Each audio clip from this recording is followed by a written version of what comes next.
Assalamualaikum warahmatullahi wabarakatuh. Halo teman-teman edukatif semua, apa kabar nih teman-teman? Wah, semoga teman-teman selalu diberikan kesehatan. Amin.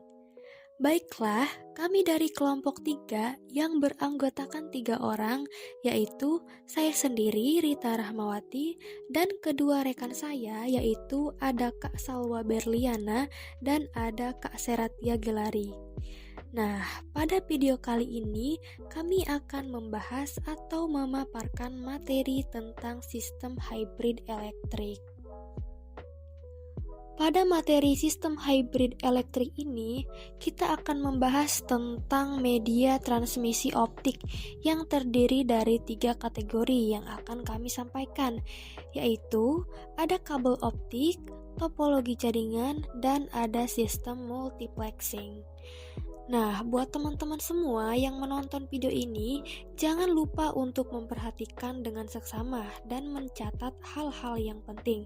Karena di setiap kategori pembahasan nanti bakal ada kuisnya loh, yang dimana kuis ini bertujuan untuk mengukur seberapa banyak pengetahuan yang sudah teman-teman dapatkan setelah menyimak video sebelumnya. Baiklah, sebelum kita masuk ke pokok pembahasan kita, di sini saya akan menjelaskan sedikit mengenai hybrid. Nah, mungkin dari teman-teman semua udah nggak asing ya dengan kata hybrid ini. Jadi, hybrid ini merupakan suatu hal, benda, atau teknologi yang menggabungkan dua buah hal, benda, atau teknologi yang berbeda. Namun, dengan tetap mempertahankan sifat maupun karakteristik dari kedua unsur tersebut. Nah, apa sih contoh dari hybrid itu sendiri? Contohnya yaitu ada teknologi yang sedang populer saat ini, yaitu penyelangan antara teknologi kendaraan berbahan bakar minyak dengan listrik atau hidrogen untuk menciptakan kendaraan yang semakin ramah lingkungan. Nah, mungkin dari teman-teman semua juga pernah mendengar kata mobil hybrid. Nah, jadi mobil hybrid ini merupakan salah satu teknologi hybrid di mana dia itu memiliki dua mesin penggerak, yakni mesin bensin konvensional dan motor listrik. Nah, mobil hybrid ini menghasilkan efisiensi bahan bakar yang tinggi. Pada situasi mobil yang bergerak pelan, mobil akan menggunakan motor listrik sebagai penggeraknya. Namun, apabila baterai yang digunakan untuk menggerakkan motor listrik habis, sistem pada mobil hybrid akan mengubah secara otomatis menggunakan mesin bensin konvensional. Nah, jadi seperti itu. Untuk pembahasan selanjutnya yaitu ada transmisi. Nah, mungkin teman-teman juga udah tidak asing nih dengan kata transmisi. Baik itu teman-teman sudah mendengarnya di televisi, di berita, di YouTube, atau di media sosial lainnya. Nah, jadi transmisi itu merupakan suatu proses pengiriman atau pemindahan informasi dari satu titik ke titik lainnya dalam suatu sistem atau jaringan telekomunikasi yang dibatasi oleh suatu jarak end-to-end yang sangat jauh. Pada transmisi ini ada jaringan telekomunikasi dan jaringan komputer, di mana jaringan telekomunikasi ini berfungsi untuk menghubungi pelanggan dengan sentral atau sentral dengan sentral. Kemudian ada jaringan komputer yang berfungsi menghubungi komputer dengan komputer atau komputer dengan perangkat komunikasi data lain seperti hub, switch, router, atau bridge. Setelah kita membahas tentang transmisi tadi, untuk selanjutnya kita akan membahas tentang sistem transmisi. Bisa teman-teman lihat di sini ada blok diagram dari model komunikasi data sederhana. Di sini terdapat sistem sumber yang merupakan komponen yang bertugas mengirimkan informasi. Misalnya, PC yang terhubung dengan jaringan internet. Tugas sistem sumber adalah membangkitkan data atau informasi dan menempatkannya pada media transmisi. Nah, informasinya ini dapat berupa foto, video, teks, dan yang lainnya. Nah, kemudian informasi akan masuk ke transmitter atau TX. Transmitter berfungsi untuk mengubah informasi yang akan dikirim menjadi bentuk yang sesuai dengan media transmisi yang akan digunakan, misalnya pulsa listrik, gelombang elektromagnetik, dan sebagainya. Nah, setelah masuk ke transmitter, kemudian informasi akan masuk ke sistem transmisi atau channel. Jadi, sistem transmisi ini merupakan jalur transmisi tunggal atau jaringan transmisi kompleks yang menghubungkan sistem sumber dengan sistem tujuan. Jadi, dia itu yang menghubungkan transmitter dan receiver. Nah, sistem transmisi ini dapat berupa kabel, gelombang elektromagnetik, atau yang lainnya. Nah, setelah masuk ke channel, kemudian akan masuk ke sistem tujuan, ke tujuannya. Nah, jadi sistem tujuan ini merupakan sistem yang sama dengan sistem sumber, tetapi berfungsi untuk menerima sinyal dari sistem transmisi dan menggabungkannya ke dalam bentuk tertentu yang dapat ditangkap oleh sistem tujuan. Nah, jadi seperti itu. Nanti setelah dari channel akan masuk ke receiver, si penerimanya, si tujuannya. Nah, selain blok diagram, di sini juga ada faktor yang mempengaruhi keberhasilan dari suatu transmisi. Ada dua, yaitu yang pertama, kualitas sinyal yang ditransmisikan. Nah, ini sangat mempengaruhi ya. Kemudian yang kedua ada karakteristik atau jenis media yang digunakan, media transmisi yang digunakan. Nah, kemudian media transmisi ini merupakan penghubung, tadi sudah saya katakan, penghubung fisik antara TX transmitter dan RX receiver dalam media transmisi. Nah, untuk selanjutnya ada pop quiz nih buat teman-teman. Nah, nanti saya akan membacakan soal dan beserta pilihannya. Nanti teman-teman bisa mengkeep jawabannya. Nanti bakal saya kasih waktu selama 5 detik. Baiklah, untuk pertanyaannya itu berikut ini faktor yang mempengaruhi keberhasilan dari suatu transmisi data kecuali A. Kualitas sinyal yang ditransmisikan, B. Karakteristik atau jenis media transmisi, C. Kecepatan atau bandwidth, D. Noise. Oke, teman-teman bisa jawab ya. 1, 2, 3, 4, 5. Nah, jawaban yang benar adalah D, yaitu noise. Selamat buat teman-teman yang menjawab dengan benar, berarti teman-teman sudah memahami materi yang disampaikan sebelumnya. Untuk pembahasan selanjutnya, kita masuk ke materi kabel optik. Nah, jadi kabel optik ini atau serat optik merupakan saluran transmisi atau sejenis kabel yang terbuat dari kaca atau plastik yang sangat halus dan lebih kecil dari sehelai rambut. Nah, bayangin nih, lebih kecil dari sehelai rambut, berarti sangat-sangat kecil sekali ya, bisa teman-teman bayangkan. Nah, kemudian serat optik ini digunakan untuk mentransmisikan sinyal cahaya dari satu tempat ke tempat lain. Kemudian fungsi dari kabel optik ini untuk membawa sinyal informasi. Di sini juga ada blok diagram ya dari prinsip kerja komunikasi serat optik. Di sini ada multiplex digital, rangkaian elektronik, kemudian sumber optik, kemudian ada masuk ke kabel serat optik, kemudian ke detektor optik, kemudian masuk ke rangkaian elektronik, dan di demultiplex digital. Selanjutnya yaitu di sini terdapat diagram sederhana dari komunikasi fiber optik atau kabel optik, di mana di sini terdapat 3 blok utama dari diagram tersebut, yaitu ada transmitter bagian paling atas, kemudian ada receiver, ada yang paling bawah, dan ada fiber guide. Nah, untuk transmitter ini terdiri dari interface analog atau digital, ada konverter tegangan ke arus, kemudian ada proses sumber cahaya dan kopling sumber ke fiber. Nah, kemudian untuk di fiber guide ini terbuat dari kabel ultra pure glass atau plastik. Jadi terbuat dari plastik ya si fibernya ini. Nah, kemudian ada receiver yang termasuk peralatan kopling fiber ke detektor cahaya,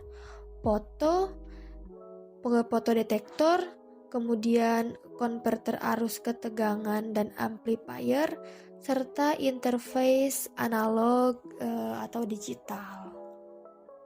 Untuk selanjutnya, setelah kita membahas tentang blok diagram kan yang tadi, selanjutnya yaitu kita bahas keunggulannya nih, keunggulan dari kabel optik. Nah, untuk keunggulannya itu ada 5 di sini. Yang pertama, kabel optik itu lebih murah. Kemudian yang kedua lebih tipis. Walaupun dia tipis, tetapi kapasitas muatannya itu lebih besar. Nah, jadi dia itu lebih efisien aja gitu kan. Nah, kemudian yang keempat, penurunan sinyal lebih sedikit. Dan yang terakhir, sinyal cahaya dari satu serat ke serat lainnya tidak tercampur. Baik, setelah keunggulan dari kabel optik, pasti akan ada yang namanya kekurangan dari kabel optik sendiri. Untuk kekurangannya itu yang pertama, untuk harga dari kabel optik sendiri ini cukup tinggi. Selain itu, perawatannya juga bisa dibilang cukup mahal. Dan yang terakhir, untuk kabel optik ini dia tidak bisa diletakkan di belokan yang sangat tajam. Setelah kita mengulas sedikit materi mengenai media optik atau kabel optik, maka selanjutnya akan ada pop quiz untuk bisa mengetes pemahaman dari materi yang telah kita bacakan di atas. Untuk pop quiznya sendiri ini berbentuk pilihan ganda dan kalian bisa memilih jawaban antara A, B, C, atau D. Untuk pertanyaannya yaitu, manakah di antara berikut ini yang bukan merupakan keunggulan dari kabel optik? Untuk pilihan jawabannya ada A, kapasitas muatan lebih besar, B, penurunan sinyal lebih sedikit, C, perawatan kabel optik murah, dan D, lebih tipis. Nah, di sini kita kasih waktu 5 detik ya. 1, 2, 3, 4, 5.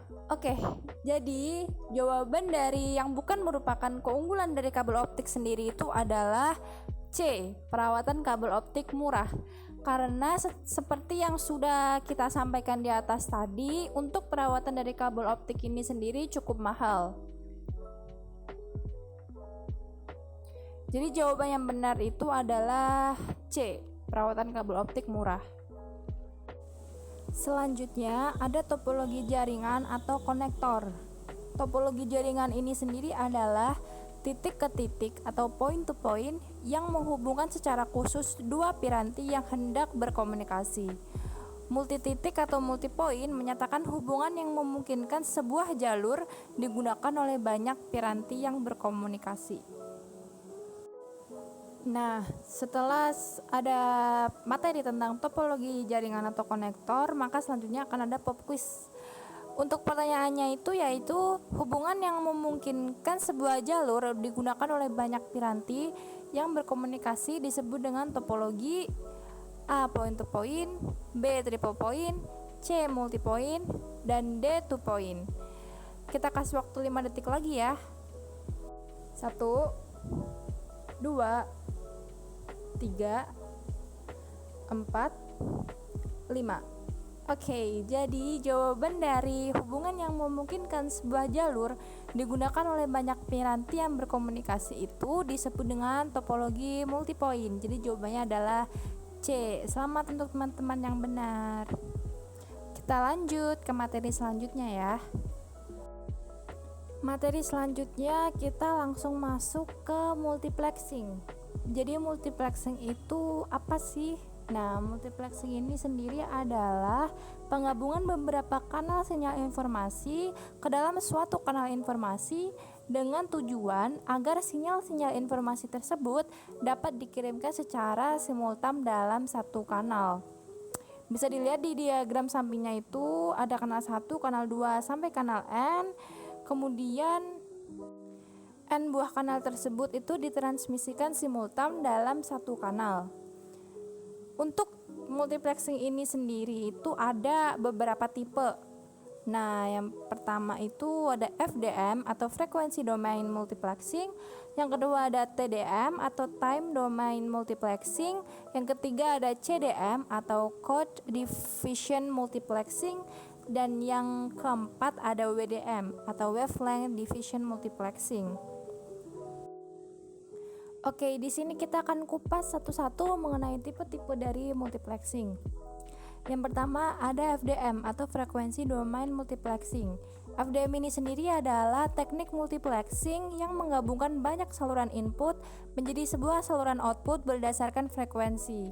Untuk prinsip kerja dari FDM ini adalah dengan melakukan pembagian bandwidth saluran transmisi atas sejumlah kanal atau dengan lebar pita frekuensi yang sama atau berbeda, di mana masing-masing kanal ini dialokasikan ke pasangan entitas yang berkomunikasi. Bisa dilihat ini gambarnya. Yang pertama ada kanal 1 yaitu frekuensi 1, kanal 2 frekuensi 2 sampai kanal N dengan frekuensi N. Nah, N buah kanal ini ditransmisikan simultan dalam satu kanal. Selanjutnya kita akan bahas keuntungan dan kekurangan dari teknik FDM atau Frequency Domain Multiplexing. Yang pertama, FDM ini sederhana, jadi dia ini tidak rumit. Kemudian yang kedua, FDM ini juga tidak diperlukan timing jaringan, bandwidth-nya sempit sehingga fading-nya flat. Untuk kekurangannya, FDM ini itu derawin termodulasi, kemudian sulit untuk mengalokasikan kanal sesuai dengan kebutuhan traffic, kemudian untuk kapasitasnya juga rendah, dan yang terakhir FDM ini itu low spectral efficiency. Baik, kalau tadi kita udah bahas FDM, selanjutnya untuk jenis multiplexing yang kedua adalah Time Division Multiplexing atau TDM. Nah, TDM ini merupakan multiplexing dengan cara membagi waktu menjadi slot-slot waktu yang menyatakan informasi dari tiap kanal. Nah, untuk prinsip kerjanya sendiri, TDM ini adalah penggiliran waktu pemakaian saluran transmisi dengan mengalokasikan satu slot waktu atau time slot bagi setiap pemakai saluran atau user. Nah, untuk ilustrasinya sendiri seperti di samping ini. Nah, mulai dari kanal 1, kanal 2, sampai kanal N, ini akan dimultiplexing dengan multiplexer. Lalu, dari N buah kanal tersebut akan ditransmisikan secara simultan dalam satu kanal dengan time slot yang berbeda. Nah, jadi akan disalurkan dalam satu frekuensi yang sama, namun time slotnya berbeda, sehingga akan disalurkan dengan cara bergiliran, seperti itu. Selanjutnya ada kelebihan dan kekurangan dari multiplexing TDM ini. Yang pertama kita bahas kelebihannya terlebih dahulu.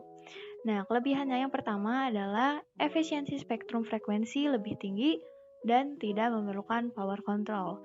Sedangkan untuk kekurangan dari TDM ini, yang pertama dia tidak efisien untuk traffic yang rendah dan dia juga membutuhkan sinkronisasi.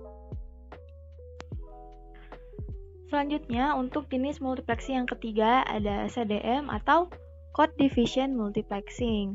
Nah, multiplexing CDM ini memiliki kode-kode yang unik untuk setiap user yang kemudian akan dibagikan pada slot-slot waktu dan frekuensi yang sama yang menyatakan informasi dari tiap kanal. Nah, biasanya multiplexing jenis CDM ini digunakan untuk sinyal digital. Nah, untuk keuntungannya sendiri, yang pertama dia anti-multi-fade padding, lalu yang kedua dia anti-jamming, yang ketiga dia memiliki sekuritas yang tinggi, yang keempat dapat diaplikasikan pada tingkat interferensi yang tinggi, dan yang kelima dia memiliki kapasitas yang besar. Sedangkan untuk kekurangan dari CDM ini, dia diperlukan power control yang ideal. Nah, seperti diagram yang sudah perlihatkan di samping sini, ada diagram yang memiliki 3 sumbu, ada sumbu waktu, sumbu kode, dan sumbu frekuensi. Nah, karena dia tadi ditransmisikan dengan cara kode-kode yang berbeda dalam setiap user, sehingga seperti ini, tiap channelnya memiliki kode yang berbeda, sedangkan untuk waktu dan frekuensinya sama, sehingga untuk tampilan diagramnya seperti ini. Nah, selanjutnya untuk perbandingan multiplexing dari mulai FDM, TDM, dan CDM. Nah, di sini ada perbandingan dalam bentuk gambar diagramnya. Nah, mulai dari FDMA tadi sudah kita bahas karena dia pentransmisian membagi kanal dengan berbeda frekuensi, sehingga dia diagramnya seperti ini. Dia memiliki frekuensi yang berbeda-beda sedangkan dalam waktu yang sama. Sedangkan untuk TDM, dia tadi pentransmisian dengan membagi time slot, sehingga di sini bisa dilihat di bagian diagram sumbu waktunya dia memiliki waktu yang berbeda untuk tiap channel, sedangkan frekuensinya tetap sama. Nah, lalu untuk yang CDM, nah dia itu pentransmisian dengan kode unik pada masing-masing usernya, sehingga untuk tampilan diagramnya seperti ini. Untuk frekuensi dan waktunya sama, sedangkan code-nya ini ada sumbu kodenya ke depan, sehingga dia memiliki channel untuk kode yang berbeda-beda, sedangkan frekuensi dan waktunya sama. Seperti itu. Nah, ini juga untuk perbandingan, ilustrasi perbandingan untuk multiplexing dari FDM, TDM, dan juga CDM. Nah, mulai dari CDM, dia kan tadi pentransmisian dengan masing-masing kode yang berbeda, sehingga seperti ini yang bisa kita lihat, misalkan ada orang yang bicara bahasa Indonesia, dia akan melewati jalur tertentu dan akan transmisikan pada orang yang bahasa Indonesia, orang yang bahasa Inggris juga transmisikan dalam frekuensi dan waktu tertentu, dan akan disampaikan pada orang yang berbicara bahasa Inggris juga. Seperti itu kira-kira. Jadi transmisian tergantung kode uniknya masing-masing. Lalu untuk transmisi dengan TDMA, dia dalam satu frekuensi yang sama namun waktu yang berbeda, sehingga dia bergiliran seperti ini. Dia tetap dalam satu frekuensi, namun di sini dia berbeda urutan, dia bergiliran seperti itu. Lalu untuk FDMA, dia memiliki frekuensinya masing-masing, sehingga ilustrasinya seperti ini. Dia seperti punya jalurnya sendiri-sendiri, seperti itu. Nah, selanjutnya adalah metode transmisi bidireksional lainnya. Nah, di antaranya yang pertama ini ada WDM atau Wavelength Division Multiplexing. Yang kedua ada SDM atau Space Division Multiplexing. Yang ketiga ada DDM atau Directional Division Multiplexing. Yang keempat ada TCM atau Time Compression Multiplexing. Yang kelima ada CDM atau Chord Division Multiplexing. Dan yang keenam ada SCM atau Subcarrier Multiplexing. Nah, baik, itu dia pembahasan mengenai subbab multiplexing. Nah, setelah kita selesai membahas subbab tentang multiplexing, selanjutnya akan ada pop quiz. Nah, untuk pertanyaannya yaitu, perbedaan dari multiplexing TDM dan CDM adalah A. TDM membagi kode-kode unik pada slot-slot waktu, sedangkan CDM membagi waktu menjadi slot-slot waktu. B. TDM membagi waktu menjadi slot-slot waktu, sedangkan CDM membagi kode-kode unik pada slot waktu. C. TDM dapat diaplikasikan pada tingkat interferensi yang tinggi, CDM tidak dapat diaplikasikan pada tingkat interferensi yang tinggi. D. TDM diperlukan power control yang ideal, CDM tidak memerlukan power control yang ideal. Nah, baik, teman-teman bisa mulai jawab kira-kira yang mana jawaban yang benar ya. Oke, bisa dijawab dalam hitungan 5, 4, 3, 2, 1. Oke, untuk jawaban dari pop quiz kali ini adalah B. TDM membagi waktu menjadi slot-slot waktu, sedangkan CDM membagi kode-kode unik pada slot waktu. Nah, seperti yang sudah kita sampaikan tadi ya, teman-teman. Jadi, kalau TDM itu ditransmisikan dengan time slot yang berbeda-beda, jadi dia bergiliran, sedangkan CDM itu masing-masing user memiliki kode-kode unik, sehingga akan ditransmisikan berdasarkan kode-kode unik tersebut. Oke, itu dia untuk jawaban dari pop quiz kita kali ini. Selamat buat teman-teman yang udah bener ngejawabnya. Demikianlah beberapa hal yang bisa kami sampaikan. Sebelumnya, kami memohon maaf yang sebesar-besarnya kepada teman-teman sekalian apabila di dalam penyampaian tadi mungkin ada kesalahan kata atau beberapa pernyataan yang kurang sesuai. Dan semoga apa yang telah kami sampaikan tadi bermanfaat bagi teman-teman. Terima kasih telah menonton video ini. Kami pamit undur diri. Sekian. Wassalamualaikum warahmatullahi wabarakatuh.